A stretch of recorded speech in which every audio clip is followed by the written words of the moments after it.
Et bonjour à tous, bienvenue dans cette nouvelle vidéo. On continue cette série sur créer un nouveau potager. Aujourd'hui, on va faire un énorme focus sur cette problématique de démarrer avec un sol de départ qui est très peu propice à faire du potager. Je sais qu'on est des millions dans cette situation, à avoir un sol avec trop de caillasses, à avoir parfois une terre de remblai, sitôt qu'on est dans des lotissements ou quand on a fait construire notre maison, parfois la terre a été chamboulée, parfois on a ramené de la terre, il y a eu des terrassements de partout. Et on se retrouve avec une terre pleine de caillasses, pleine de morceaux parfois de briques, de béton. Parfois aussi vous êtes sur des coteaux où il y a trop d'argile, où il y a la roche affleurante, enfin des tonnes de situations qui font qu'on est dans une situation difficile de départ. Alors je vous montrerai comment sur ces 7-8 dernières années j'ai réussi quand même à me procurer un potager de dingue sans le moindre engin à pétrole, mais à quel prix, je vous montrerai ça. Et puis je vous montrerai aussi comment, pour cette occasion, j'ai utilisé les gros moyens, j'ai carrément fait décaisser de la terre dans plusieurs buts en fait, vraiment pour vous montrer au mieux cette terre capricieuse. Je fais aussi venir une autre terre beaucoup plus apte à faire du potager. Ce sera vraiment l'occasion de discuter de cette notion de sol, de terre, qu'est-ce qu'il faut pour que ce soit optimal pour faire du potager. Alors plein de choses à voir, vous imaginez bien, donc on y va de suite pour cette nouvelle vidéo.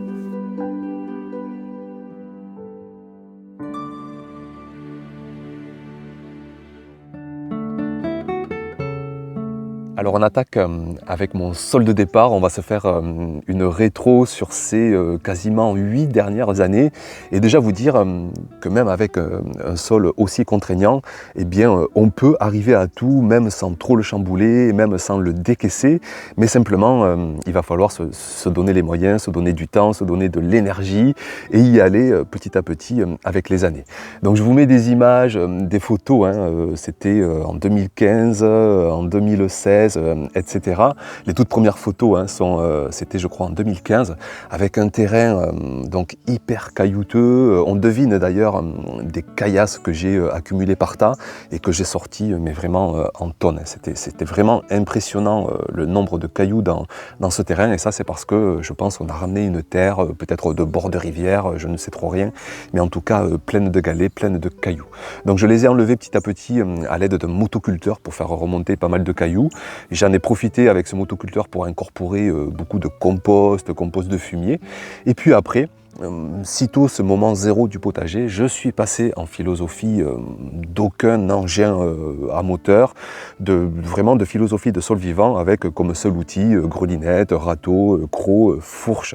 Et rapidement, j'ai entamé un procédé d'amélioration constante du sol en amenant constamment de la matière organique, des composts, des paillages en tout genre, en amenant des composts de fumier, des composts végétaux, des composts de maison, de la tonte, de la paille, du foin, des brindilles, des feuilles, enfin ça a été des quantités dingues sur ces dernières années qui ont fait que petit à petit le sol s'est amélioré.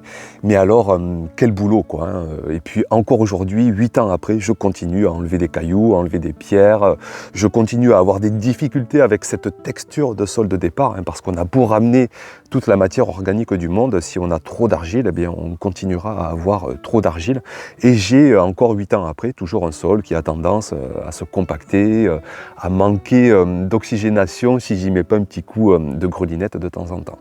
Donc c'est vous dire que tout est possible. Vous prenez vos deux mains, vous prenez votre volonté, votre jeunesse, votre moins jeunesse si vous avez un âge plus avancé, mais on y arrive.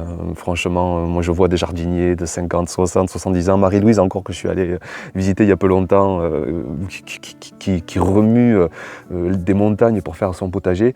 Donc vous dire qu'on peut arriver à tout, simplement voilà, il faut se donner de la sueur, il faut y aller petit à petit, raisonner sur du long terme, et on peut d'un sol très capricieux, avec des cailloux, avec de l'argile, avec du sable, simplement en ramenant des composts, des paillages, de la matière organique, en les mélangeant si besoin sur les premiers centimètres, on arrive avec le temps à avoir vraiment un sol qui s'améliore et un potager luxuriant qui va avec.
Alors du coup, pour ce nouveau potager qui n'est pas rien, hein, c'est une grosse extension avec plusieurs dizaines de mètres carrés qui vont être mis en culture. Donc je me suis posé la question, est-ce que tu reproduis le même schéma que pour ton premier potager? On va ramener année après année des remorques, de compost, d'amendements, on va sortir des tonnes de caillasse au fur et à mesure. Ou est-ce que tu jardines sur le sol en faisant des carrés potagers? C'est ce que j'ai déjà fait hein, sur certaines zones de mon premier potager. C'est intéressant, on les remplit avec soit de la bonne terre, soit du terreau, soit en couche lasagne, hein, avec des couches de compost, de feuilles de foin, de brindilles. Ça marche très bien tout ça. La problématique que j'ai moi dans ma région, c'est que ça s'assèche très vite. Et là, je fais une extension dans une zone qui est encore plus ensoleillée. Donc je mets cette idée de côté, même si elle a beaucoup d'arguments en sa faveur. Se pose aussi la question de faire des buttes, ce qu'on peut appeler des buttes de permaculture ou tout simplement des buttes organiques. Mais là, il faut beaucoup de matière organique, il faut faire des couches de foin, de compost, de feuilles, de tonte. Et puis aussi, surtout ce qui me dérange dans cette technique, c'est le côté éphémère. Tout ce qui est matière organique, on transporte des volumes de dingue. Et puis au final, ça se composte et il ne reste qu'une faible épaisseur. N'importe quel jardinier qui a fait une butte, c'est qu'un an, 2 ans après, il n'y a quasiment plus rien et on est bon pour tout recommencer. Et puis est venue cette idée de décaisser carrément mon sol. Pourquoi cette idée? Parce que la chaîne elle est aussi pédagogique, que je tiens à vous montrer vraiment sur la profondeur la plus conséquente ce que c'est d'avoir un sol très capricieux. Je tiens à parler avec vous de terre. Et là on va donc décaisser ce sol et aborder cette notion de terre.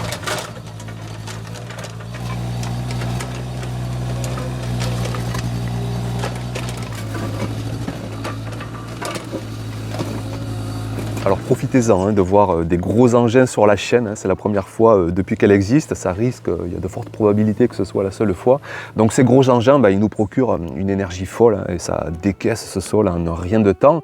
Et qu'est-ce qu'on voit, ou plutôt qu'est-ce qu'on ne voit pas? C'est qu'il n'y a pas le moindre ver de terre, il n'y a pas le moindre macro-organisme, il n'y a pas le moindre déchiqueteur de matière organique, hein. C'est tellement argileux, bétonneux. J'ai des blocs parfois qui étaient tellement durs, je pensais que c'était des cailloux, mais en fait non. C'est le sol qui est tellement argileux, qui manque de texture sableuse, hein. Il n'y a pas de sable dans mon sol, donc je ne vous raconte pas pour un ver de terre aller se faire sa vie là-dedans, c'est assez compliqué. Donc c'est très interpellant, on rajoute cette quantité astronomique de caillasse, de briques, parfois j'ai des morceaux, je préfère même pas savoir ce que c'est.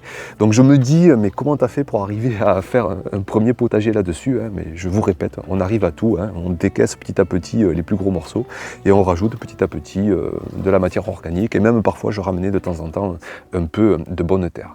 Donc là ici, le constat est assez marquant. Je tiens à dire aussi que quand on a un tel sol aussi argileux, aussi compact, avec en plus un climat assez sec, cette approche où juste on balance de la matière organique en surface et tout va faire des miracles, moi dans mon cas je le nuance fortement. Alors je prends souvent cette image du nourrisson et du steak haché. Pour moi mon sol c'est un nourrisson, il n'a pas d'estomac développé, il n'a pas de dents acérées pour aller déchiqueter un paillage qu'on lui met en surface, pardon. Et le steak haché, c'est le paillage qu'on met en surface. Donc si vous donnez un steak haché à un nourrisson, le nourrisson il ne va pas pouvoir manger le steak haché va pourrir, le nourrisson va finir hélas par mourir, donc il ne se passe rien de positif. Chacun de son côté se meurt. Et au contraire, si vous donnez un steak haché à un adulte, si moi vous me donnez un steak haché, je vais en tirer de l'énergie, le steak haché va se transformer en énergie. Donc moi mon but, c'est de donner des dents, de donner un estomac à mon sol, de relancer toutes les fertilités physiques, chimiques, biologiques, pour ensuite amener le steak haché, pour ensuite amener le paillage qui va se faire dévorer. J'aurai plus rien à travailler, j'aurai pas besoin de motoculteur, juste la grelinette parfois pour aider, pour relancer l'activité, pour relancer l'estomac du sol et aller manger tous mes apports en surface. Donc voilà, juste nuancer et dire qu'ici, dans mon contexte de sol, de climat, la théorie ou juste mettre de la matière en surface, ça reste assez compliqué quand on a affaire à un tel sol de départ.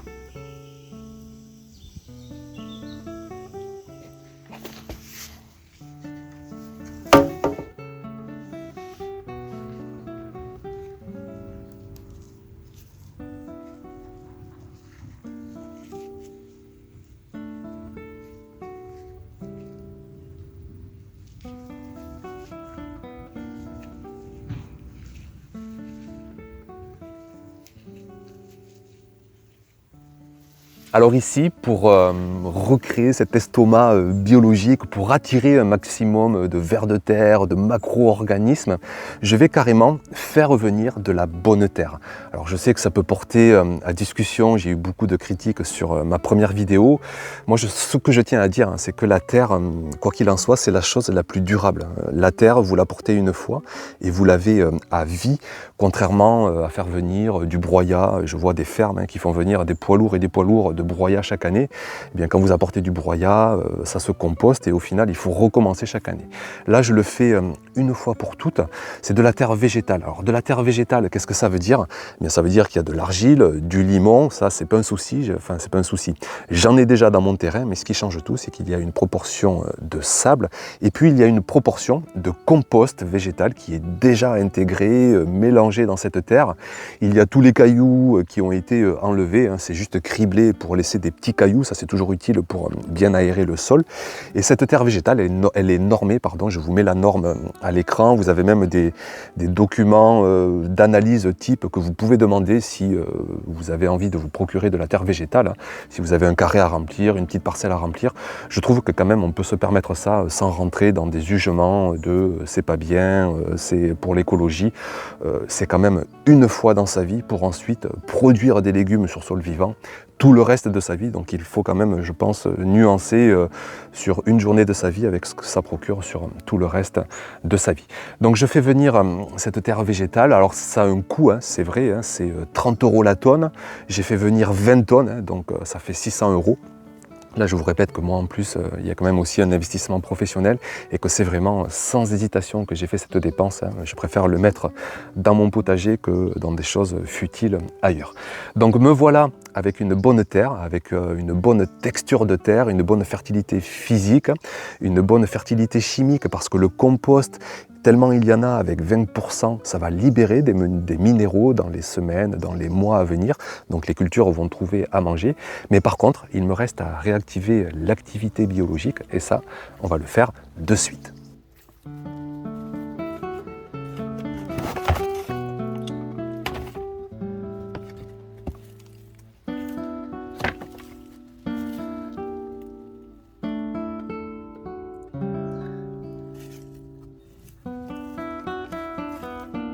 Alors pour relancer encore plus vite cette activité biologique, eh bien ce que je vais ramener, c'est à manger en fait pour l'activité biologique.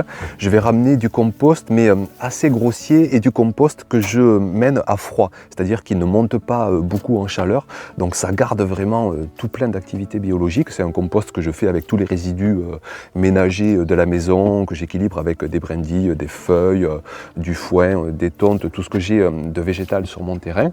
Donc tout ça, je vais en ramener une bonne quantité. Le compost, c'est difficile d'en mettre trop. Je vais l'intégrer sur les premiers centimètres pour vraiment ramener, pour remplir le frigo en fait, pour que ça attire tous les macro-organismes qui se régalent de matière organique grossière. Et tout ça va s'installer dans ma terre. Et puis une fois que j'intègre ce compost plus ou moins grossier, je vais pailler. Je vais apporter le steak haché dont je vous parlais tout à l'heure, parce que là, je vais rapidement avoir l'estomac déchiqueteur en dessous.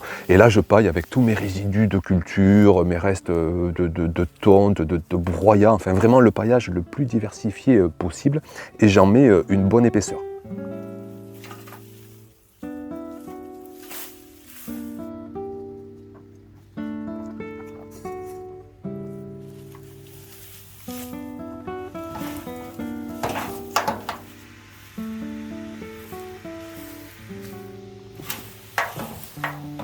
Il y a d'autres parcelles que je vais laisser pour l'instant sur sol nu parce que très rapidement, on va pouvoir faire les semis et les plantations d'octobre, de novembre. Tout ce qui est fèves, pois, mange-tout, oignons, ail, tout ça dans les régions douces, on peut le planter rapidement, d'ici peu, ça fera l'objet de prochains épisodes.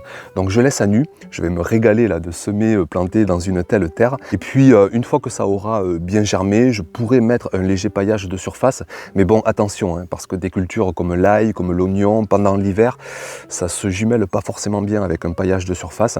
Et puis en mi-saison, le sol n'est pas vraiment agressé, donc il peut rester à nu.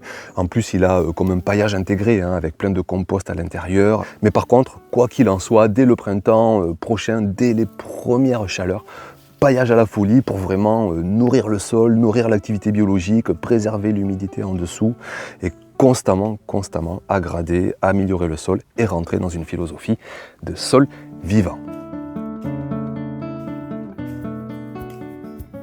Voilà pour ce nouvel épisode, on se retrouve très vite pour la suite des aventures sur ce potager.